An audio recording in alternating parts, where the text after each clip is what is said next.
வந்த வினையும் வருகின்ற வல்வினையும் கந்தன் என்று சொல்ல கலங்கிவிடுமே. செந்திலகர் சேவகா என்று திருநேற்று அணிபவருக்கு மேவ வராதே வினை.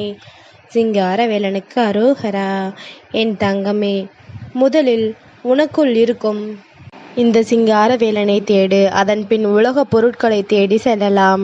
எல்லா மனிதர்களிடத்திலும் கடவுள் இருக்கின்றார். ஆனால் கடவுளிடத்தில் எல்லா மனிதர்களும் இருப்பதில்லை என்பதை புரிந்துகொள். மனித பிறவி கிடைப்பதற்கு அரிதானது. இதை பயன்படுத்தி உனக்குள் இருக்கும் சக்தியை அறிய முயற்சி செய். எனக்கு எந்த சக்தியும் இல்லை என்று நினைக்கின்றாயா? அப்பா சொல்கின்றேன் கேள். உனக்கு இருக்கும் சக்தியை உணர சிறிது நேரம் அமைதியாக அமர்ந்து என் நாமத்தை மனதில் நினைத்து கொண்டு இரு. உன் சக்தியை நான் உனக்கு உணர வைப்பேன். பொறுமை மனிதர்கள் அனைவருக்கும் அவசியமானது.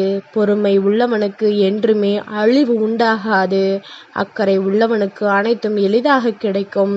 நம்பிக்கை ஆழமானால் கடலையும் தாண்டலாம். கண்களே உள்ளத்தின் வாசல். அதன் மூலம் உள்ளத்தில் இருப்பதை உணர்ந்து கொள்ள முடியும்.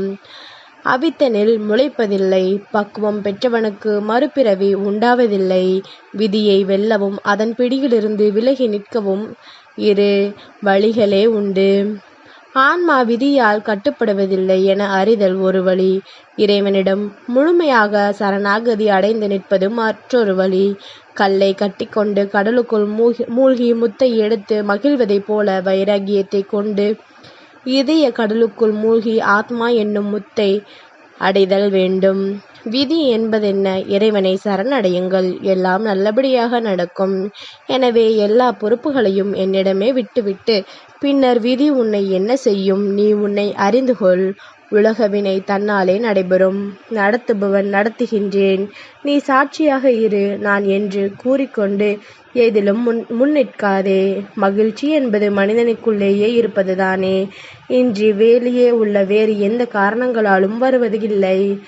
பிறருக்கு நன்மை செய்வதில் ஒருவர் ஈடுபட்டாலே போதும், அவர்களின் இதயத்தில் நன்மை வளரும். நன்மை, அன்பு, கடவுள் ஆகிய எல்லாம் ஒன்றே. கடல் பொங்கினால் அற்ப 5 தலை எடுக்க முடியும். அதுபோல் ஞான வெள்ளம் பொங்கினால் அற்பமான அகந்தை தோன்றாது. நிராசையே ஞானம். நிராசை வேறு, ஞானம் வேறு இல்லை. ஞானி உலகத்தை காண்கின்றான், அஞ்ஞானிதான் உலகத்தை வெறுக்கின்றான். மரணத்திற்கு பிறகு என்ன என்பதற்கு விடை தேட வேண்டாம். நிகழ்காலத்தில் வாழ கற்றுக்கொள்.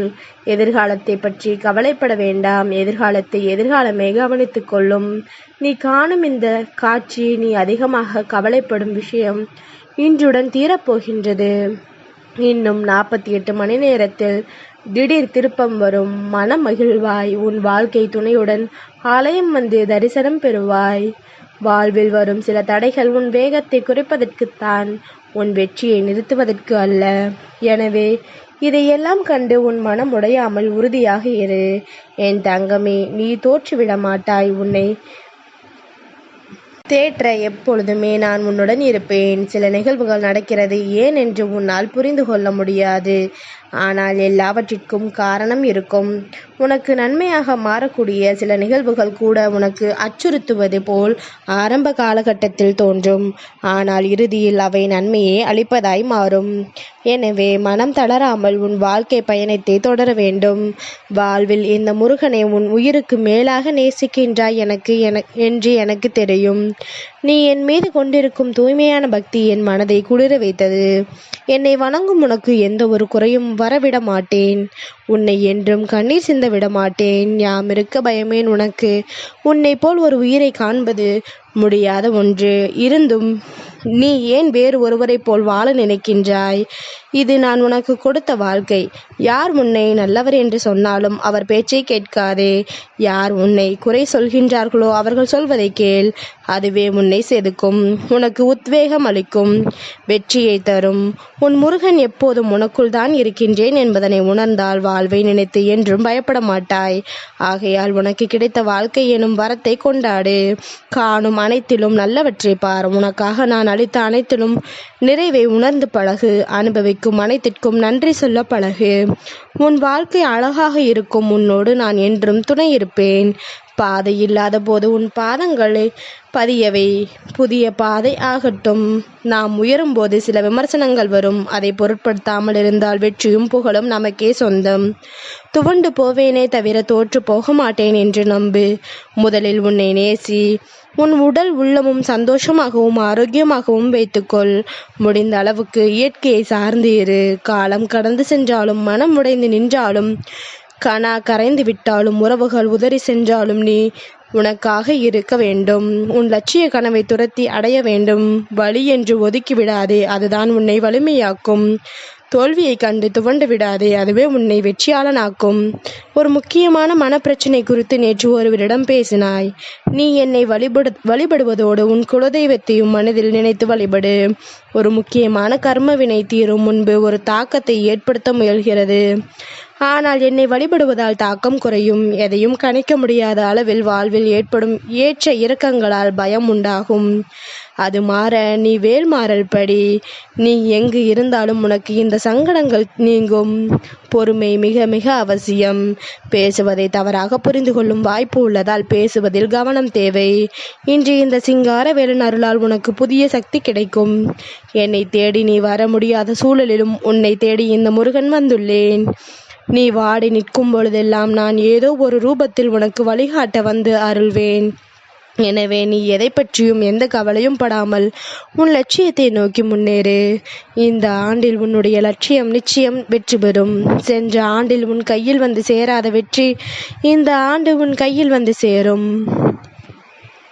நேர்மறை எண்ணம் உனக்குள் எப்போதும் இருக்க வேண்டும். இந்த முருகன் உன்னுடன் இருக்கும்போது எந்த தீய சக்தியும் உன்னை நெருங்க முடியாது. என் தங்கமே, உன் பாதையும் இலக்கும் தெளிவாக உள்ளது. பயணம் பற்றி கவலைப்படாதே. உன் கைப்பற்றி உன்னை அழைத்துச் சென்று உன் இலக்கினை அடையச் செய்வேன். அது சாத்தியமே. நான் உனக்கு சொல்வதும் சத்தியமே. நல்ல காலம் நடக்கும்போது சில கிரகங்கள் சோதித்து பார்க்கும். நீ அதற்கெல்லாம் அஞ்ச மாட்டாய். அதை நான் அறிவேன். இருந்தாலும் சொல்கின்றேன் கேள். நீ இப்போது என் நிழலில் தைரியமாக இரு. வேதம் இல்லாமல் என்னை வணங்குபவர்கள் அனைவருக்கும் சமமான அருளை வணங்குகின்றேன். ஆணும் பெண்ணும் இணைந்து இல்லத்தை முன்னேற்ற வேண்டும். சோம்பலின்றி கடமைகள் செய்தால் உன் வீட்டில் செல்வம் பெருகும். மகிழ்ச்சியாக இருப்பாய். நல்லதே நடக்கும். என் தங்கமே, ஏன் மனம் கலக்கமாக இருக்கின்றாய்? என்னிடம் ஆறுதல் தேடி அழுது கொண்டே இருக்கின்றாய். கண்ணீரை துடைத்து என்னை நன்றாக பார். என் தங்கமே, கண்களில் வழியும் நீருடன் நிரந்தரமாக தீர்வுக்காக என்னை நோக்கி நீ காத்து கொண்டிருக்கின்றாய். அழாதே. தெரியாமல் நடந்த தவறை நினைத்து வருந்தாதே. ஏனெனில் அதில் உள்ள அனுபவங்களை பாடமாக எடுத்துக்கொள். அந்த தவறை மறந்துவிடு. உன்னுடைய கவலைகளை போக்கவே நான் உள்ளேன். கவனம் சிதறாமல் இருப்பதற்குத்தான் என் நாமத்தை நீ உச்சரிக்க வேண்டும் என்று கூறுகின்றேன். என் தங்கமே, மனம் மிகவும் குழப்பமாக இருந்தால் என் ஆலயம் வந்து என் கண்முன் அமர்ந்து உன் மனதில் உள்ள பாரங்களை கூறிவிட்டு போ. சிலரின் உண்மையான முகம் உனக்கு காண்பிக்கப்படும். நீ உணர்ச்சி வசப்பட்டு பேசுவதோ தவறான வார்த்தைகளை கோபத்தில் வெளிப்படுத்துவதோ தவறாகும். நீ என்னிடம் உன்னுடைய ஒரு தவறை மன்னிக்க வேண்டும் என்று கேட்டிருந்தாய். அதை மன்னித்து விட்டேன். என் தங்கமே, உனக்கு ஏற்பட்டிருக்கும் கவலைகள் நிச்சயமாக மாறும். அதனை புரிந்து கொண்டு எதனை செய்ய வேண்டும் எதனை செய்யக்கூடாது என்பதனை உணர்ந்து நடுநிலைமையாக இருக்க கற்றுக்கொள்.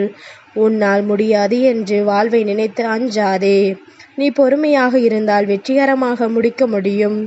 என் தங்கமே, விடியலுக்காக காத்திருக்கும் உன் வாழ்வில் சூரியனாய் வந்து ஒளியேற்றுவேன். நல்லதோ கெட்டதோ அனைத்தையும் என்னிடம் விட்டுவிடு.